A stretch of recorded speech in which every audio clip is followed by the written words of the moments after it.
Today, Pixar is perhaps the most well-known and respected animation studio on the planet. That wasn't always the case though. In fact, when the company started more than 30 years ago, nobody thought it would become the animation titan that they are today.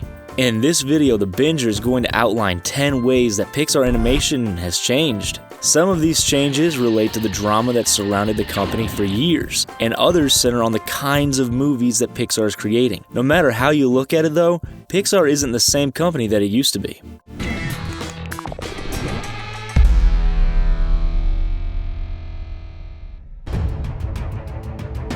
Pixar began as a computer graphics lab at the New York Institute of Technology in 1974. It was created with the goal of creating the world's first computer animated film. This would prove to be a rather daunting task with the technology available at the time though. An estimated $15 million went into developing the technology to create computer animated films, which nearly bankrupted the Institute of Technology. Eventually, the computer graphics lab would end up as a studio affiliated with Lucasfilm and pioneer the development of computer-generated graphics.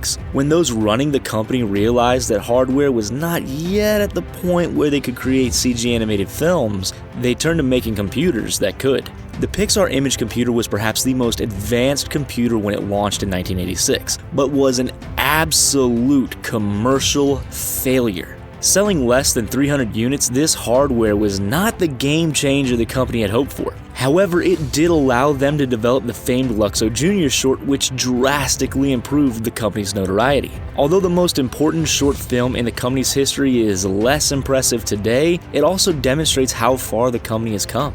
While the hardware Pixar uses has always been on the cutting edge, it's clear that today's computers are more capable of producing the driving vision of the studio. Pixar has always had a strange and confusing relationship with the Walt Disney Company. Disney co-produced some of Pixar's earliest films, although there was almost always tension between the two companies. Creative differences led to the shutdown of the original Toy Story's production and nearly the cancellation of the film. Similarly, Disney wanted Toy Story 2 to be a direct-to-home video film, and Pixar had to convince them that the project could work as a feature film. Despite the roughness of their relationship, audiences began to heavily associate the Disney and Pixar brand. Although the animation may have been 3D instead of Disney's traditional 2D, the story and tones of those early Pixar films aligned quite a lot with the Disney brand. General audiences, especially the younger viewers that Pixar movies are made for, began to heavily associate the two companies. That's why it wasn't surprising that Disney bought Pixar in 2006. While Pixar does still act mostly independently from Disney, as a subsidiary it is firmly under Disney's control. Considering that the animation studio has continued to flourish under Disney, perhaps this acquisition was for the best. Have you gone back and watched the first Toy Story movie lately? How about A Bug's Life? Or Toy Story 2? What about Monsters, Inc.? If you have, you'll notice that they're all great movies with inspiring stories, and their visuals, well, those have aged rather poorly, haven't they? For instance, many of the kids attending Andy's birthday party in Toy Story are just palette swaps of Andy's character model. The problem with using groundbreaking technology to create a work of art is that said work will quickly become dated once the technology spreads and improves. Pixar's original feature films are all important works of computer-generated animation that help popularize the technology. They're foundational in a sense, but that also makes them harder to return to today, especially if you saw these movies when you were younger. Pixar films today are miles ahead of the company's first films in terms of visual quality. These improvements are also only likely to continue as technology and animation software advance further. If anything, the Pixar catalog of movies clearly demonstrates the timeline of how much CG animation has grown in the past few decades. Pixar has a lot of movies that are synonymous with people's childhoods. Toy Story 1 and 2, Monsters, Inc., and even the first Cars movie are incredibly nostalgic films for a lot of people in their 20s and early 30s today. Considering the popularity of these movies, it's not surprising that Pixar started making films specifically for people who grew up watching their films. Rather than making films that are mostly geared for younger viewers, lately Pixar's put out films that tie into the experiences of their initial audience. Toy Story 3 began with a now young adult Andy leaving his toys behind as he leaves for college. Since this movie released 15 years after the initial Toy Story, many of the kids who grew up watching the original movie were going through similar life events. Monsters University also centers on characters finding themselves in college, which is exactly what people who were kids when Monsters, Inc. premiered were doing as well. Even Cars 3 was largely about the struggles of moving into a new position in life and how to accept that change. It's undeniable that Pixar is now making movies for their aging initial audience, and that's something that few other studios have attempted. Beginning in the early 2000s and petering out in the early 2010s, Pixar made or licensed a variety of shows and content for TV. Buzz Lightyear of Star Command was one such program and ran from the year 2000 to 2001. Having a bit of a complex setup, this cartoon is the real-life version of the TV show that made Buzz Lightyear a popular toy in the Toy Story universe. Although it was pretty rooted in sci-fi tropes, it did act as a great gateway into the genre for younger viewers. Pixar also released a variety of short animations for television, such as a holiday-centered Toy Story short and a plethora of Cars-focused mini-episodes branded as Car-toons. Today, though, Pixar doesn't really do anything for television, and this is honestly kind of a shame since Pixar's roots are in short-form animated content. It'd be amazing to see them return to making some smaller projects that also come with more creative freedom. Perhaps with the advent of Disney Plus, we'll see Pixar making shows again under the streaming format, which is much less constraining. Or at least we can hope that Pixar puts out a new mini-series once every few years. The more Pixar cartoons, the merrier.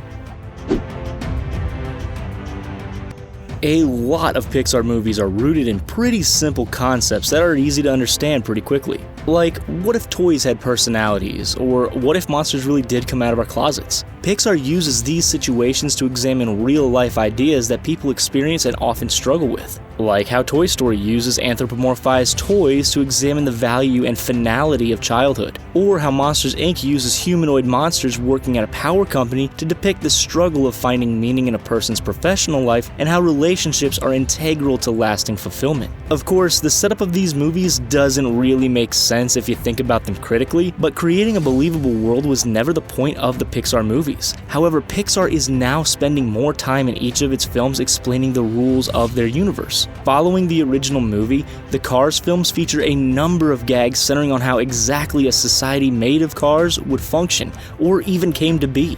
Toy Story 4 has a central plot point that explains how a variety of toys came to life and what their existence means within the universe. This change could have happened because of the increased focus on lore in movies today, or it just comes with making sequel films. But it's clear that Pixar no longer just presents the concept behind their movies at face value.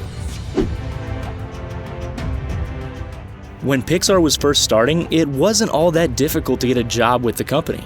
When Pixar was a hardware company and then shortly after it focused more on animation, it was fairly typical for the company to hire recent college graduates. Although, to be fair, they were only really hiring people with a specialized education and then created their own introduction programs to integrate them into Pixar. When Pixar was creating and selling their own computers in the late 80s and early 90s, there weren't a lot of people pursuing computer science degrees. It was a fairly specialized major in those years and wasn't anywhere close to as widely offered as it is today. When Pixar began focusing on animation, it hired a number of people directly out of animation college. However, 3D animation wasn't taught in colleges in the early 90s, because it literally did not exist outside of a few experimental shorts that were essentially tech demos. Pixar essentially had to create a version of their animation software that could convert 2D animation into basic 3D animation in order to integrate its new hires. Following its rise to one of the most successful animation studios